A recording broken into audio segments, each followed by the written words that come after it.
Bismillahirrahmanirrahim. Assalamualaikum warahmatullahi wabarakatuh. Segala puji hanya milik Allah Subhanahu wa taala, Rabb semesta alam.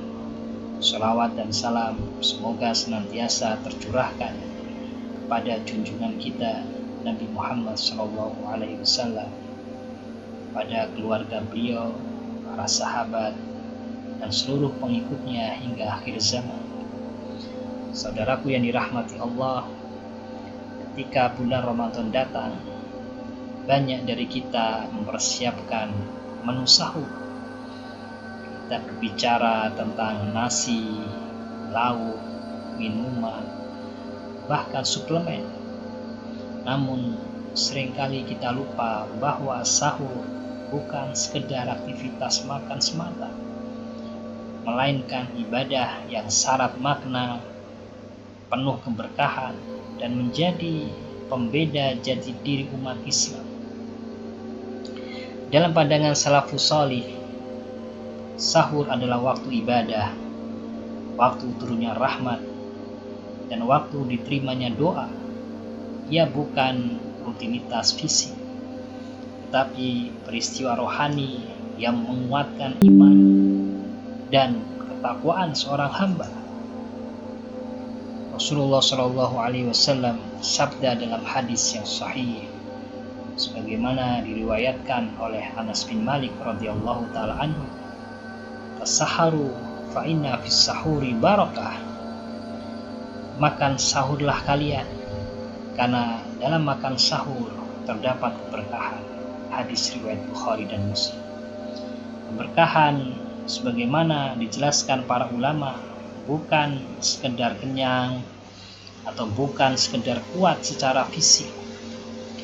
Barokah adalah kebaikan yang banyak, tumbuh dan terus menetap, yang Allah tanamkan pada sesuatu yang mungkin secara kasat mata tampak sederhana. Barokah sahur bukan berasal dari makanan itu sendiri, tetapi dari Allah Subhanahu wa taala yang menganugerahkannya. Maka seteguk air pun bila diniatkan taqarrub kepada Allah, bila diniatkan untuk upaya mendekatkan diri kepada Allah, maka itu bernilai ibadah dan mengandung keberkahan. Dalam kaidah syariat, makan adalah perkara yang mubah. Namun melalui sahur, perkara mubah bisa berubah menjadi sunnah karena niat.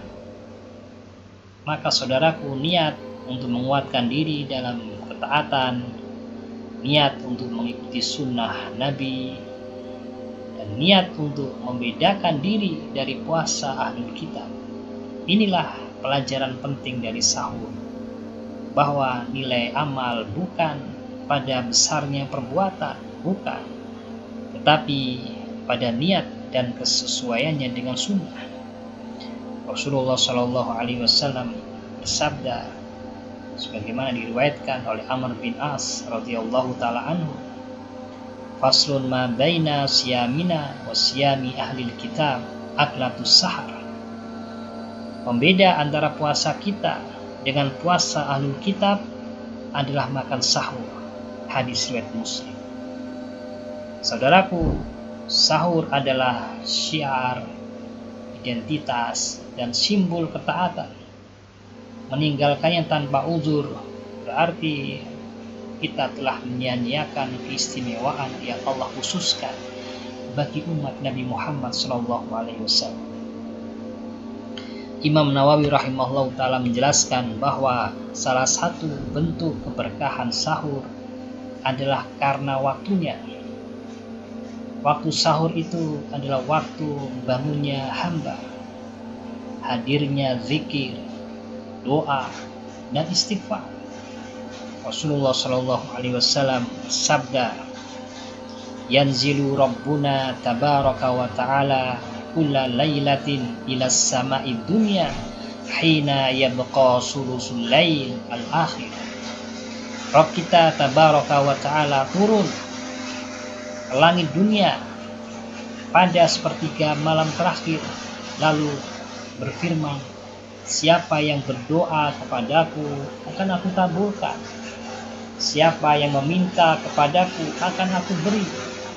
Siapa yang memohon ampun kepadaku akan aku ampuni.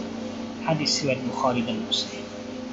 Ibnu Hajar al-Asqalani rahimahullah ta'ala berkata, doa dan istighfar di waktu sahur adalah diijabahi. Saudaraku yang dirahmati Allah Subhanahu wa taala, Allah Subhanahu wa taala memuji hamba-hambanya yang menghidupkan waktu sahur dengan istighfar. Allah berfirman dalam surat Ali Imran ayat 17, wal mustaghfirina bil ashar, dan orang-orang yang memohon ampun di waktu sahur. Ayat ini menunjukkan bahwa sahur bukan sekedar waktu makan, tetapi waktu kembali kepada Allah, mengakui dosa dan berharap ampunan dari Allah Subhanahu wa taala. Bahkan Allah dan malaikat bersolawat kepada orang-orang yang bersahur. Rasulullah Shallallahu Alaihi Wasallam bersabda, Innallaha wa malaikatahu yusholluna 'alal mutasahhirin. Sesungguhnya Allah dan para malaikatnya bersolawat kepada orang-orang yang bersahur.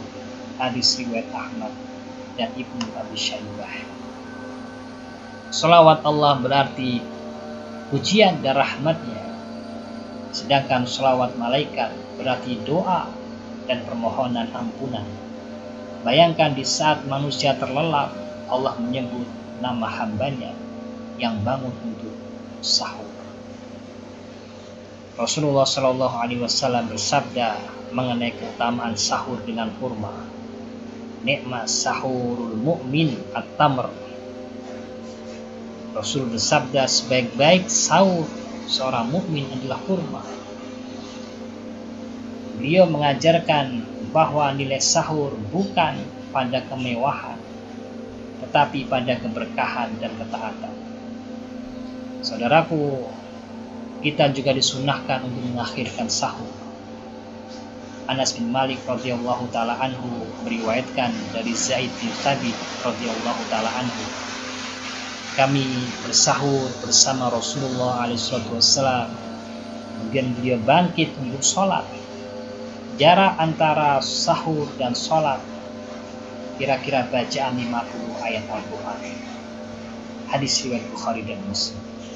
Ini menunjukkan dianjurkannya mengakhirkan sahur, karena Ramadan adalah waktu ibadah, bukan waktu tergesa-gesa. Saudaraku yang dirahmati Allah SWT, lalu apa hukum sahur? Para ulama telah berijma' bahwa sahur hukumnya sunnah muakkadah yang sangat dianjurkan meskipun tidak wajib. Rasulullah Shallallahu Alaihi Wasallam bersabda, tasaharu walau bijur'atin mimma. Bersahurlah walaupun hanya dengan seteguk air. Meninggalkan sahur berarti menyia-nyiakan pahala besar yang Allah hamparkan kepada hambanya dengan luas.